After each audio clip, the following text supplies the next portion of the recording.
Hey guys, welcome back. Hopefully I am getting a little bit better with the like thing. I could still hear myself say it sometimes. Maybe it's not as annoying as I think it is. What do you think? Is it bad? Are these videos better? It's definitely annoying when I have to keep stopping myself and say, I do want to talk slower. I think that would be better.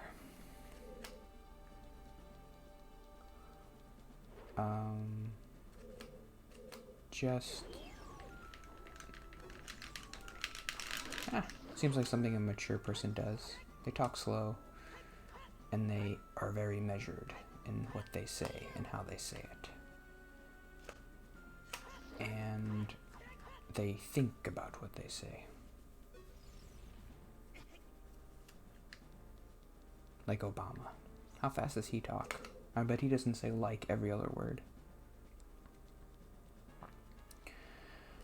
This policy's gonna be so totally rad, guys. That's why I can't be a politician. That reason, and that's the only reason. Otherwise, I'd be a perfect candidate. See, he's twitching. They do that on purpose. They program that into the... That is crazy. They program the twitching into the game.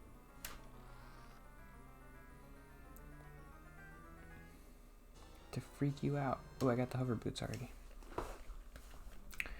I don't think this dungeon's very long.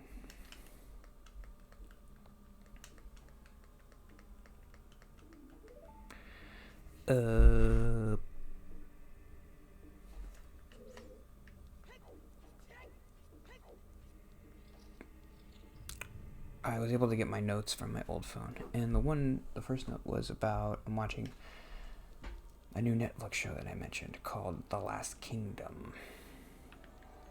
It's pretty interesting. I think the thing I like about it the most is that it is actually based on real recorded history. I mean, it's so old that who knows if it even happened. Probably didn't happen the way it's written down and stuff like that. How do I get back?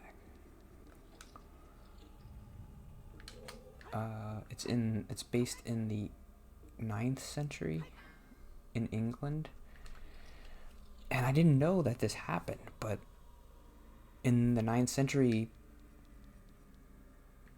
England was constantly being attacked by the Danish people, the Vikings. I guess whenever you think about Vikings, you think they were these rogue people who just sailed around and pillaged, but they weren't this big army. I think this is probably the point where they were the biggest, 9th century AD, but they were invading England and they were winning. They took over half of England at one point, and they had their own kings in how am I getting lost in here? Okay, so I just came out. Where did I just come out? The top part. So I want to go out and go left.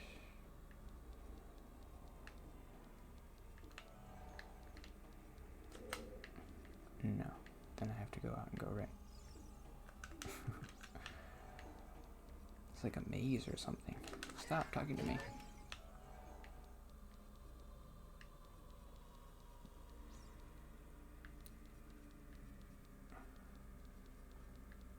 This must be the right way.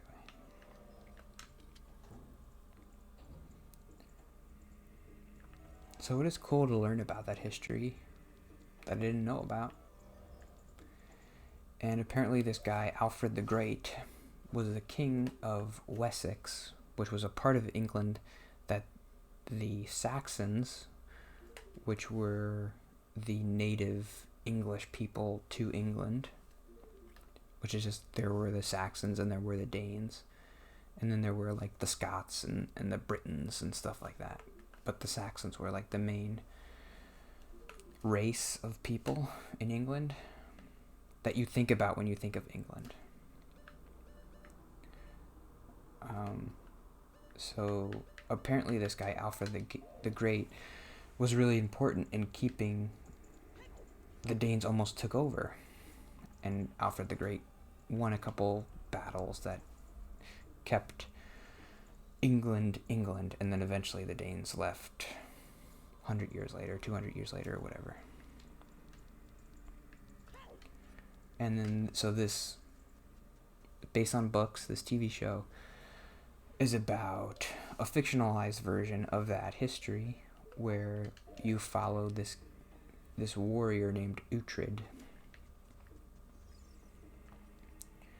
who was a Saxon. Then his parents were killed by Danes, and so he was raised as a Dane, and so he kind of is connected to both worlds, and so he goes back and forth. He joins the Danes, he joins the Saxons. He has connections on both sides, so that's interesting.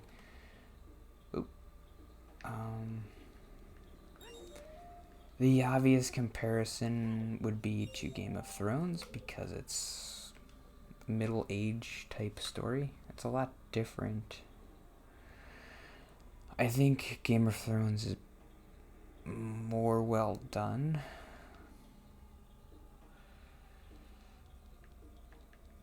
The degree of difficulty for Game of Thrones is higher, I think. And they do a much better job with the first 6 seasons. Obviously, I'm not a big fan of the last 2 seasons, like most people, which it's not a bold stance to be like, I don't like the 8th season of Game of Thrones. I didn't like it. I think the first 6 seasons are some of the best TV I've ever seen. I mean, I don't watch a lot of TV, but what they do so well is they make the world feel huge, even though in the first couple of seasons they didn't have a big budget.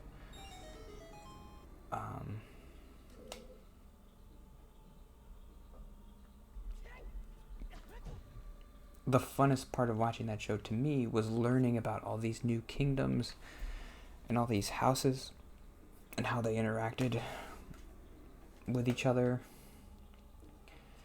And you had the Stark house, and they're like the main house, but if a Stark dies, then how does that affect the Baratheons? And if a Baratheon is king and then the king dies, how does that affect the Targaryens? And Targaryens don't like these people, and they introduce these concepts in a way that's fun, like slowly over the course of a couple seasons. You bounce around to all these characters and all these different houses, and there's all these wars going on, and there's all these stakes for everything. If this war happens, and there's no, like, the Starks are obviously the good guys. They're the people you kind of root for the most. But there's good guys and bad guys, and everything is messy, and everything keeps happening, and there's all these wars and stuff, and that's what's fun about it. And the fact that they were able to do that for 6 seasons and not have it be just a mess of awful. Okay, I think I want to burn these guys, maybe? Let's do the fire thing. Oh, maybe I should have just done fire arrows, but, well, let's just do this.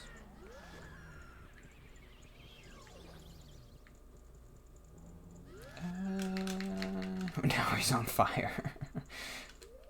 Okay. You just made the undead mummies on fire now. Good job. I think that's what you're supposed to do, though.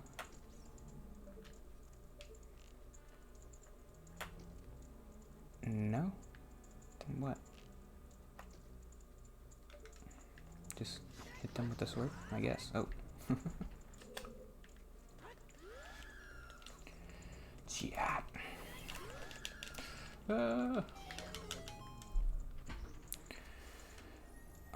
So that's why Game of Thrones is good, and I like it. Which is weird, because I usually don't go to a TV show for that kind of a thing. Usually I go for, like, the characters, and if I like this character and I think they have a interesting arc, then I'll like the show.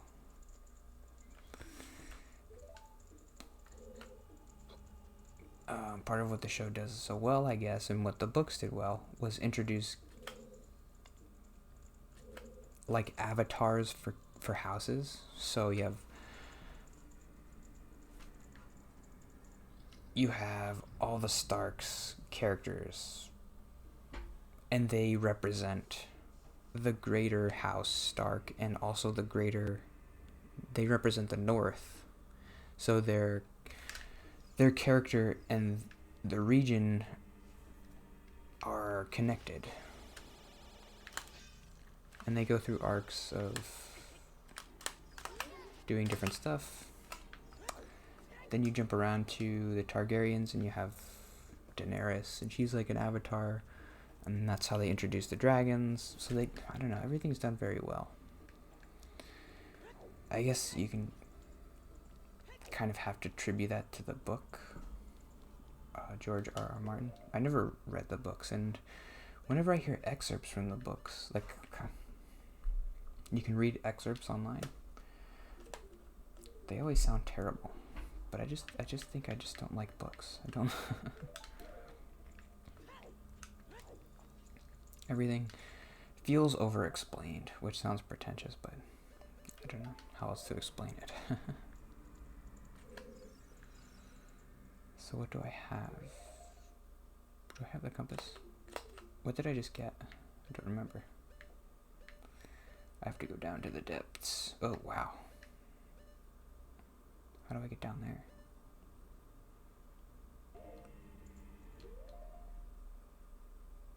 I said I thought this dungeon wasn't very long, but I was wrong about that. Okay, Last Kingdom. Anything else? So, I do like the show, but when you do compare it to Game of Thrones for those reasons, it does fall short a little bit, and that, so is this just a ball you can blow up or something? Oh. And I don't have a key.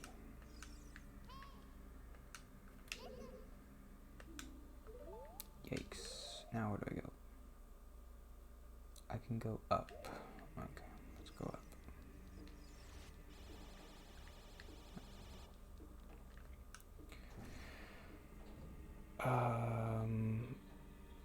Oh. What do I do here?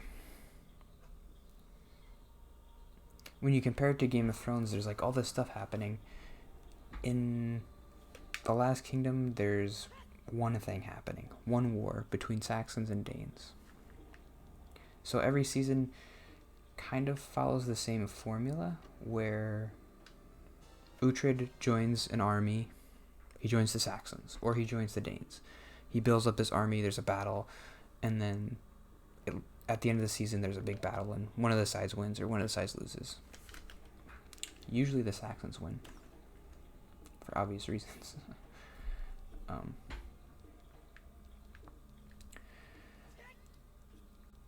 That's kind of boring, right? I'm supposed to be down here, though, aren't I? Oh, but I can't do anything here.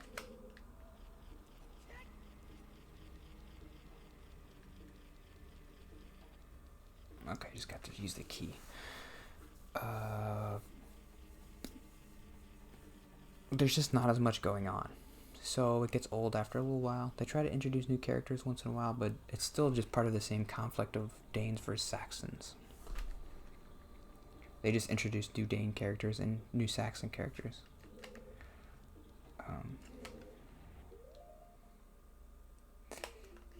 The other thing that might draw you into a show like this is a really compelling main character. I think that's another shortfall of the show. Uhtred is in very interesting he's not a very, by modern TV standards, he's not very compelling. He just is always the way he is. He doesn't really change too much. I'm already in season 3.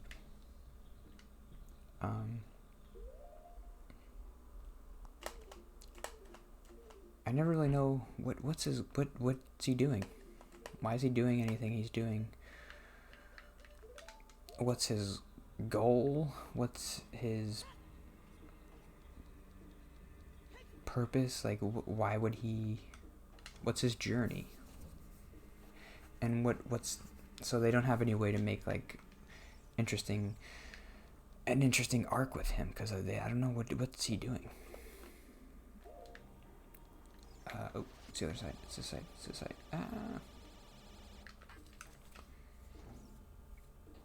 I think it's worth watching though. It's hard to say. I guess if you like Game of Thrones for the same reasons I like Game of Thrones, you might like this show for the same reasons I like this show.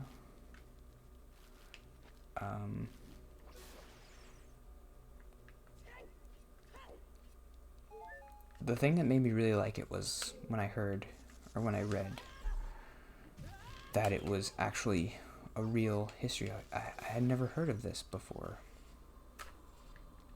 I mean, obviously I'm not English, so why would we learn about it? Why would we learn about 9th century England when there's like, you gotta get through World War II and the Revolution and stuff?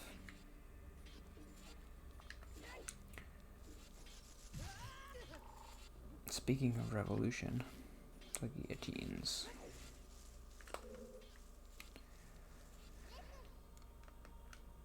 Watch for the shadows of monsters. Okay. I went too long today. So watch the show if you want to watch it. It's fun. It's a nice history lesson about Alfred the Great.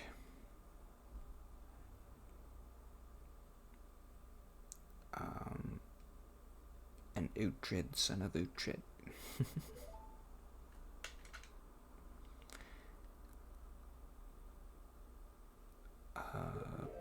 Okay.